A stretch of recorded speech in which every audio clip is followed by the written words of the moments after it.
Sa panahon ngayon kung saan halos lahat ay nagmamadali para umangat, marami ang nauubos bago makarating, marami ang gumigising araw-araw na pagod, inuulit ang parehong gawain umaasang may magbabago ngunit walang nangyayari. Lahat gustong umasenso, pero kakaunti ang handang harapin ang katotohanan na minsan, hindi ka aangat sa pamamagitan ng pagdagdag kundi sa pagtigil. Sapagkat may mga gawi tayong akala natin ay walang epekto, ngunit sila pala ang tahimik na sumisira sa ating disiplina, kalooban at pag-unlad. Ang pag-angat sa buhay ay hindi paligsahan ng bilis, kundi pagsusuri ng direksyon. Maraming masisipag, ngunit kakaunti ang matalino sa pagpili kung saan dapat ilaan ang kanilang lakas. Dahil kahit gaano ka pa kasipag, kung mali ang inuuna mo, ikaw ay laging mapapagod ngunit hindi uusad. Ang tunay na pag-unlad ay hindi laging tungkol sa paggawa ng marami, kundi sa pagbitaw sa mga bagay na pumipigil sa iyong lumipad. Sabi ni Epictetus, hindi lahat ng bagay ay dapat mong sagutin at hindi lahat ng laban ay dapat mong salihan. Ang marunong umatras sa maling laban ay hindi duwag kundi matalino. Ang marunong tumigil sa mga gawaing nagpapabigat sa buhay ay siyang nagbubukas ng pinto sa katahimikan, malinaw na pag-iisip at pag-angat na may dignidad. Ang karunungan ay hindi palaging nakikita sa mga hakbang na ginagawa, kundi sa mga hakbang na pinipiling hindi gawin. Kaibigan at kapatid, muli inaanyayahan kita na mag-subscribe sa ating channel para lagi kang updated sa mga bagong videos na aking gagawin at babago sa pananaw mo sa buhay. Ngayon, kung handa ka ng tunay na umangat, panahon na para pagmasdan ang sarili at tukuyin ang mga gawaing dapat mo nang bitawan. Ito ang 10 ugali na tahimik, ngunit matindi ang kapangyarihang pumigil sa iyong pag-unlad. Mga bagay na kapag tuluyan mong iniwan, magsisimulang magbago hindi lang ang takbo ng iyong buhay, kundi pati ang kapayapaan ng iyong isip. Number 1. Ang pag-aaksaya ng oras sa walang kahalagahang bagay. Ang oras ay isa sa pinakamahalagang kayamanang ibinigay sa atin ng buhay, ngunit ito rin ang pinakamadaling mawala kapag hindi natin pinangalagaan. Marami ang nagsasabing kulang ang oras para magtagumpay. Ngunit sa bawat sandaling ginugugol sa mga walang kabuluhang bagay, unti-unti nilang inuubos ang pagkakataon nilang umangat. Hindi nawawala ang oras dahil mabilis ito. Nawawala ito dahil tayo mismo ang nagpapawala sa kanya. Ang pag-aaksaya ng oras ay madalas na hindi natin namamalayan. Minsan ito ay nakatago sa mga simpleng gawi tulad ng labis na panunood, walang katapusang pakikialam sa buhay ng iba o pakikisabay sa mga usapang walang saysay. Habang iniisip mong nagpapahinga ka lamang, dahan-dahan ka palang nilalamon ng kawalan ng direksyon. Ang mga maliliit na sandaling ito ay nagiging mga araw, linggo at taon na hindi mo na maibabalik. Para sa mga Stoic, ang oras ay hindi basta sukatan ng tagal kundi ng paggamit. Ang bawat oras ay pagkakataon upang linangin ang sarili, magbago, at itama ang mga maling hakbang. Kapag sinayang mo ang oras, hindi mo lang pinapatay ang sandali kundi pati ang mga posibilidad na sana ay nagdala sa iyo ng tunay na pag-unlad. Sabi ni Seneca, maikli ang buhay ngunit sapat ito para sa taong marunong gumamit ng oras. Ang taong marunong maglaan ng oras sa mga bagay na may kabuluhan ay hindi kailanman mawawalan, sapagkat ang bawat minutong ginugugol niya sa pagkatuto at pagpapaunlad ng sarili ay nagiging puhunan ng kanyang kinabukasan.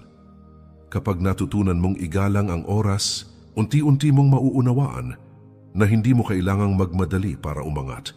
Ang kailangan mo ay malinaw na direksyon at tamang paggamit ng bawat sandali. Sa paglipas ng panahon, makikita mong ang tagumpay ay dumarating sa mga taong marunong maghintay, kumilos at gumamit ng oras ng may karunungan. Number 2. Ang palaging paghahambing sa iba.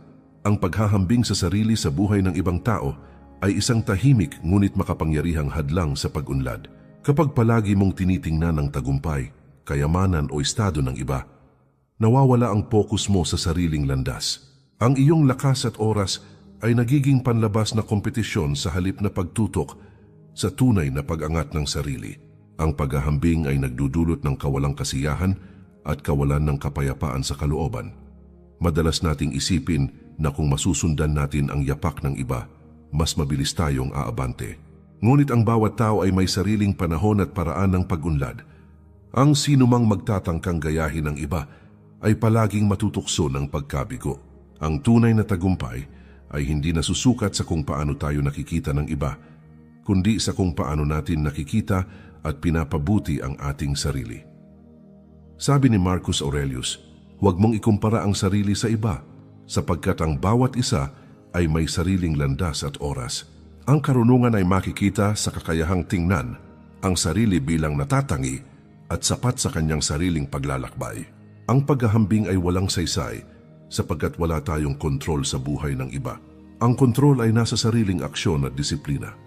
Kapag natutunan mong itigil ang paghahambing, magsisimula mong pahalagahan ang bawat hakbang na ginagawa mo.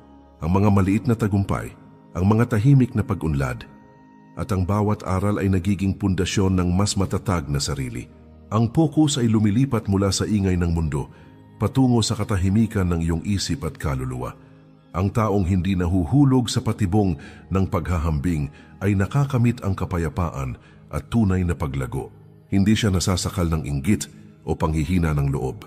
Sa halip, ginagamit niya ang kanyang lakas at oras sa mga bagay na may saysay at nagpapaunlad sa kanya araw-araw.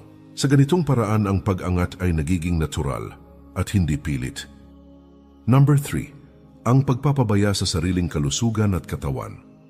Ang katawan at isipan ay ang dalawang haligi ng anumang uri ng tagumpay, ngunit marami ang hindi pinapahalagahan ang kalusugan. Kapag pabaya sa katawan sa pagkain, sa tulog at sa ehersisyo, unti-unti itong nagpapahina at nagiging sagabal sa lahat ng ambisyon.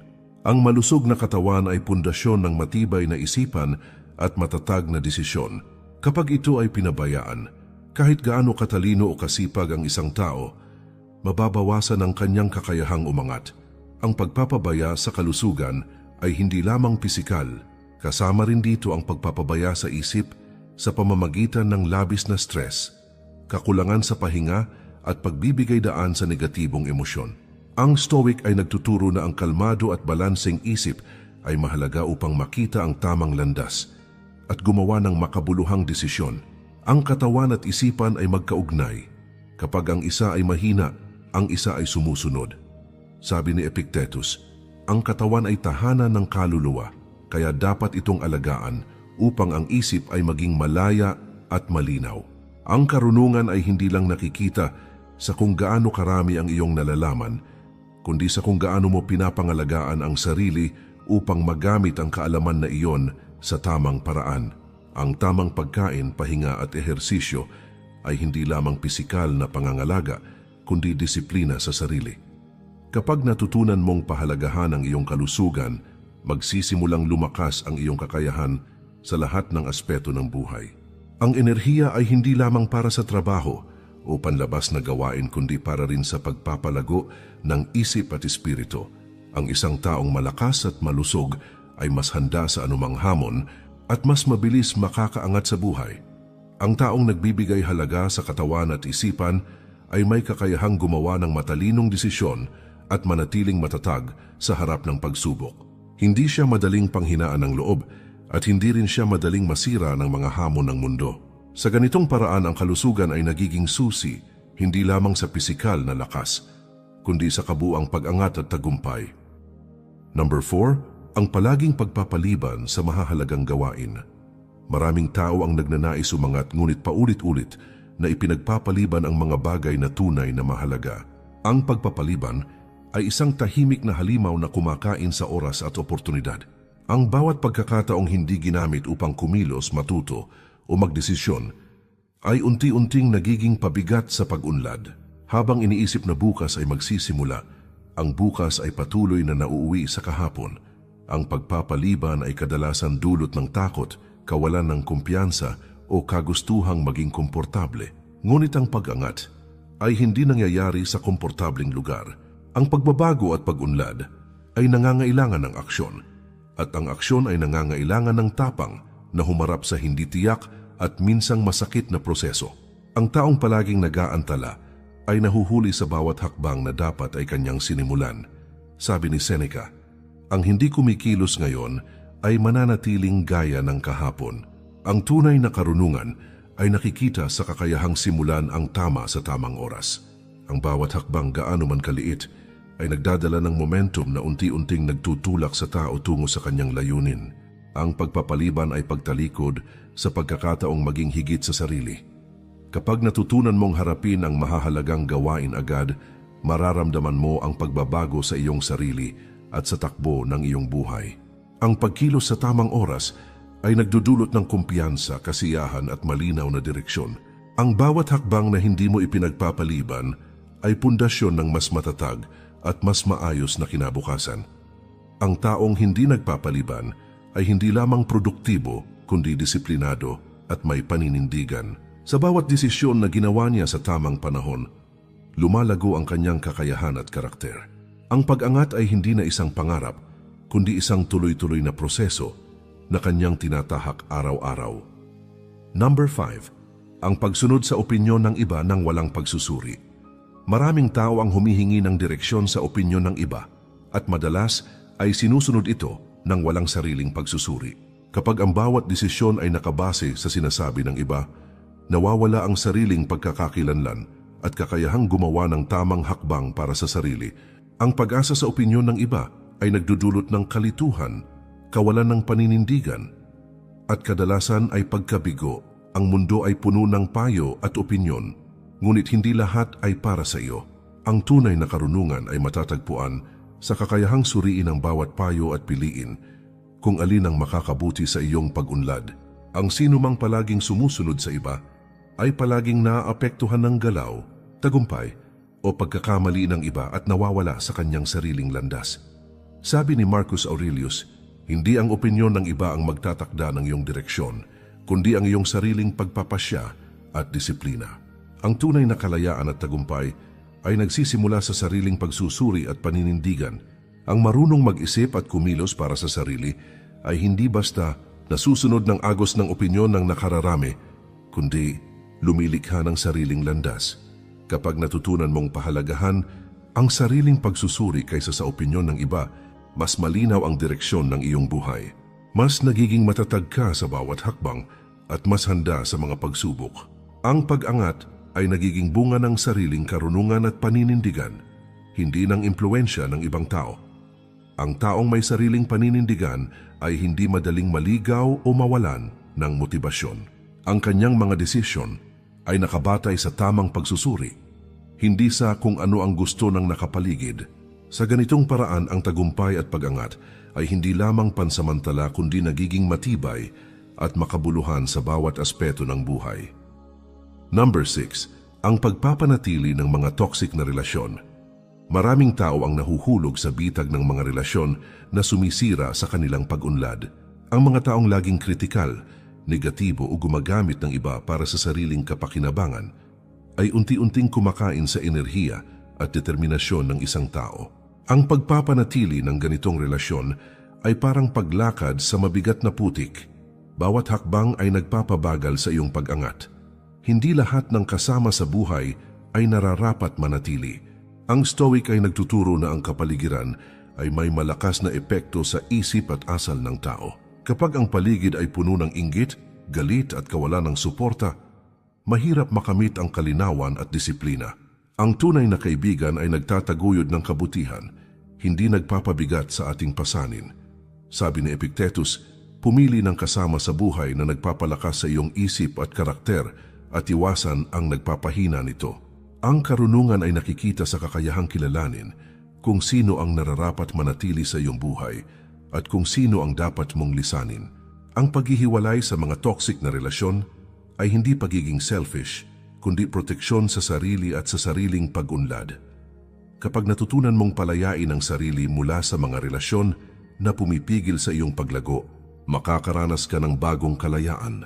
Ang isip ay nagiging malinaw, ang puso ay hindi na pabigat, at mas nagiging produktibo ang bawat hakbang na ginagawa mo.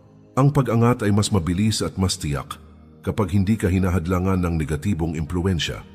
Ang taong marunong pumili ng tamang relasyon ay mas matatag at mas handa sa buhay. Hindi siya madaling madala sa drama o pagkadismaya. Sa halip, ginagamit niya ang kanyang oras at lakas sa mga taong tunay na makakatulong sa kanyang pag-unlad at sa mga gawaing makabuluhan sa kanyang buhay. Number 7. Ang labis na pagkakabit sa teknolohiya at social media. Sa modernong panahon, ang labis na pagkakabit sa teknolohiya at social media ay nagiging tahimik na hadlang sa tunay na pag-unlad. Ang patuloy na pag-scroll, walang katapusang pag-browse at labis na pag-aalala sa opinyon ng iba sa online ay kumakain ng oras at mas mahalaga ng kapayapaan ng isip. Maraming tao ang abala sa virtual na mundo, ngunit nahuhuli sa tunay na buhay. Ang sobrang pagkahumaling sa teknolohiya ay nagdudulot ng pagkakawatak-watak ng atensyon. Ang tao ay nagiging pabigat sa sariling isipan dahil sa sobrang impormasyon at ingay na hindi naman nakakatulong sa personal na pag-unlad.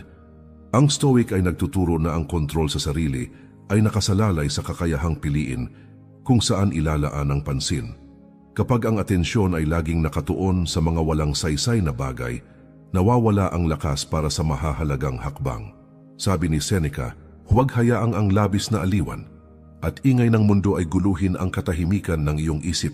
Ang karunungan ay makikita sa kakayahang limitahan ang distractions at ituon ang enerhiya sa makabuluhang bagay. Ang tamang paggamit ng teknolohiya ay nagbibigay ng tulong, hindi humahadlang sa pag-unlad. Kapag natutunan mong kontrolin ang oras at atensyon sa paggamit ng teknolohiya, mararamdaman mo ang kalinawan sa isip at mas maraming oras para sa tunay na pag-unlad. Ang bawat hakbang patungo sa kaalaman, disiplina at paglago ay nagiging mas malinaw at mas produktibo. Ang labis na pagkakabit sa virtual na mundo ay nagiging kalayaan sa tuwing napapalitan ng makabuluhang aksyon.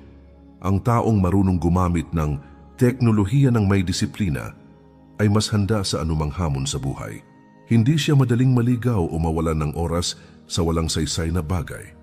Sa halip, nagagamit niya ang kanyang lakas, talino at oras upang makamit ang tunay na pag-angat at makabuluhang tagumpay. Number 8. Ang pagpapabaya sa pagpapalago ng sariling kaalaman. Maraming tao ang nagnanais umangat, ngunit hindi ini-invest ang oras at enerhiya sa pagpapalago ng sariling kaalaman. Ang patuloy na pagtigil sa pagkatuto ay parang paglalakad sa dilim ng walang direksyon, habang ang mundo sa paligid ay patuloy na nagbabago at umuusad. Ang kaalaman ay susi upang makasabay at mas higit pa, upang makahanap ng tamang landas. Kapag pinabayaan mo ang iyong isip sa kakulangan ng pagkatuto, bawat oportunidad na dapat ay para sa iyo ay dahan-dahang nawawala at ang iyong pag-angat ay napipigilan. Ang pagpapabaya sa sariling kaalaman ay hindi lamang tungkol sa kakulangan sa edukasyon. Kasama rin dito ang hindi paglinang ng karanasan, kritikal na pag-iisip at malalim na pag-unawa sa sarili. Ang Stoic ay nagtuturo na ang isip ay dapat laging malinaw at handa sa anumang hamon. Ang taong hindi nagpapalago ng kaalaman ay madaling maligaw, madaling maimpluwensyahan at nawawala sa tamang direksyon ng kanyang buhay. Ang kaalaman ay hindi lamang kagamitan, kundi sandata upang makagawa ng matalinong desisyon, sabi ni Epictetus. Ang hindi nag-aaral at hindi nagdaragdag ng kaalaman ay nananatili sa kahapon at hindi mararating ang bukas. Ang tunay na karunungan ay hindi nakukuha lamang sa libro o formal na edukasyon, kundi sa bawat karanasan sa buhay, sa bawat pagkakamali, at sa kakayahang magsuri at matuto mula sa mga ito. Ang bawat hakbang ng pagpapalago ng isip ay pundasyon ng mas matatag na sarili at mas malinaw na landas sa hinaharap. Kapag natutunan mong pahalagahan ang patuloy na pagkatuto, mararamdaman mo ang malaking pagbabago sa takbo ng iyong buhay. Ang isip ay nagiging mas malawak, mas handa sa mga hamon, at mas malinaw ang direksyon. Ang bawat bagong kaalaman ay nagiging puhunan sa mas matalinong desisyon, mas mahusay na relasyon, at mas produktibong aksyon. Ang pagpapabaya sa pagkatuto ay nagiging pabigat, samantalang ang patuloy na paglinang sa kaalaman ay nagbubukas ng mga pintuan ng oportunidad at pag-angat. Ang taong patuloy na nag-aaral at nagpapalago ng sarili ay mas handa, mas matatag, at mas tiyak sa bawat hakbang na kanyang ginagawa. Hindi siya madaling maligaw, panghinaan ng loob, o mapigilan ng hamon ng buhay. Sa halip, ginagamit niya ang kanyang kaalaman at karunungan upang magpatuloy sa landas ng pag-unlad, upang umasenso ng may dignidad, at upang lumikha ng buhay na makabuluhan at puno ng kapayapaan ng isip. Number 9, ang pagtatago sa takot at hindi pagtanggap ng responsibilidad. Maraming tao ang naghahangad ng pag-unlad, ngunit natatakot harapin ang sariling responsibilidad. Ang takot ay tahimik na halimaw na pumipigil sa pag-angat. Sapagkat sa bawat pagkakataong umiwas ka sa hamon, unti-unti mong isinusuko ang kontrol sa sariling buhay. Ang pagtanggap sa responsibilidad ay tanda ng lakas at karunungan. Ang pag-angat ay nagsisimula sa kakayahang harapin ang sariling takot at gumawa ng tamang hakbang kahit mahirap. Ang takot ay kadalasang nakatago sa likod ng excuses at pagpapaliban. Maraming tao ang pumipili ng komportable at ligtas na landas upang iwasan ang posibilidad ng pagkakamali o kabiguan. Ngunit sa bawat hakbang na iniiwasan dahil sa takot, ang pagkakataon na matuto at lumago ay nawawala. Ang Stoic ay nagtuturo na ang katatagan ay hindi nasusukat sa kung gaano ka kalakas sa simula, kundi sa kakayahang bumangon at kumilos sa kabila ng takot. Sabi ni Seneca, ang hindi humaharap sa hamon ay mananatiling alipin ng kanyang takot. Ang tunay na karunungan ay nasa kakayahang kilalanin ang takot, harapin ito, at gamitin bilang lakas upang umasenso. Ang pagtanggap ng responsibilidad ay hindi isang pasanin kundi isang daan upang maging malaya at matatag. Sa bawat desisyon at hakbang na ginagawa mo ng may tapang, lumalakas ang iyong kakayahang kontrolin ang buhay. Kapag natutunan mong harapin ang iyong takot at tanggapin ang responsibilidad, mararamdaman mo ang kapangyarihan na bumuo ng sariling landas. Ang bawat hakbang ay nagiging pundasyon ng kumpiyansa at karunungan, at ang bawat pagkakamali ay nagiging aral na magpapalakas sa iyo. Ang pag-angat ay hindi lamang resulta ng pagkakataon, kundi ng katapangan at determinasyon. Ang taong marunong humarap sa hamon at tumanggap ng responsibilidad ay mas matatag sa bawat aspeto ng buhay. Hindi siya madaling maligaw o panghinaan ng loob sa harap ng pagsubok. Sa halip, ginagamit niya ang kanyang lakas, talino at tapang upang lumikha ng buhay na makabuluhan, puno ng disiplina at may malinaw na direksyon patungo sa tagumpay. Number 10. Ang pagkakapit sa nakaraan at hindi pagtanggap sa pagbabago. Maraming tao ang nais umasenso ngunit patuloy na nakakulong sa nakaraan. Ang alaala ng pagkabigo, sakit o pagkakamali ay nagiging pabigat sa pag-unlad kung hindi ito nauunawaan at pinapalaya. Ang Stoic ay nagtuturo na ang nakaraan ay hindi dapat maging tanikala kundi aral.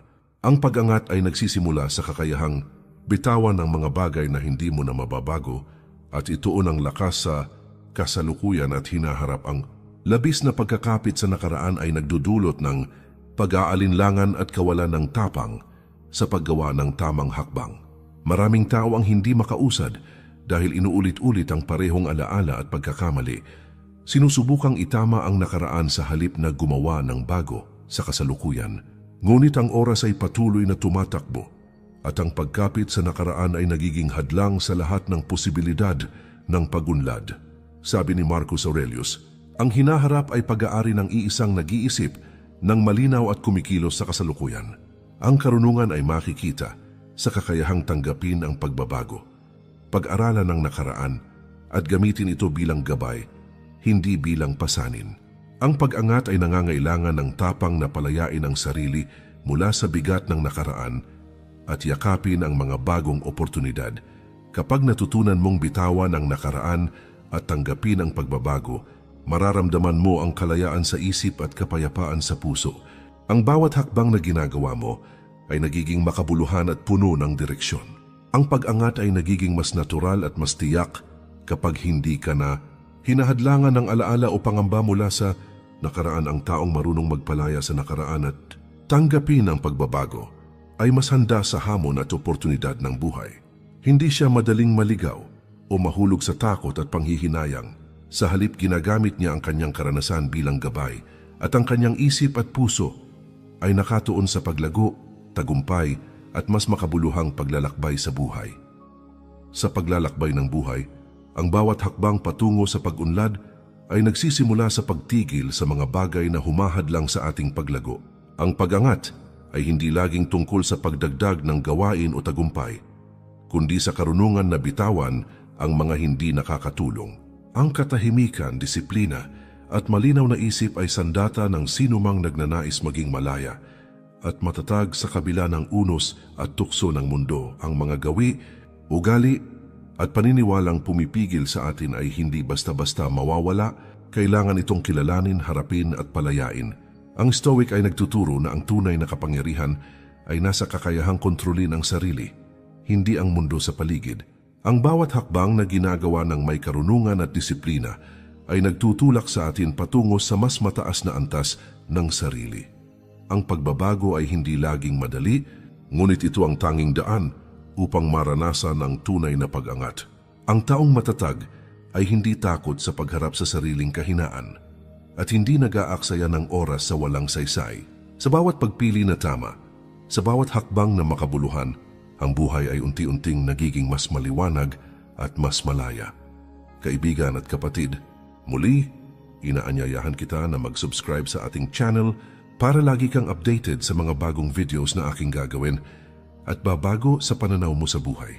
Ang bawat video ay hakbang upang palalimin ang iyong isip, patatagin ang iyong kalooban, at tulungan kang harapin ang buhay ng may tapang at karunungan. Maraming salamat po. Mag-ingat po tayo palagi. At kay Lord palagi ang papuri.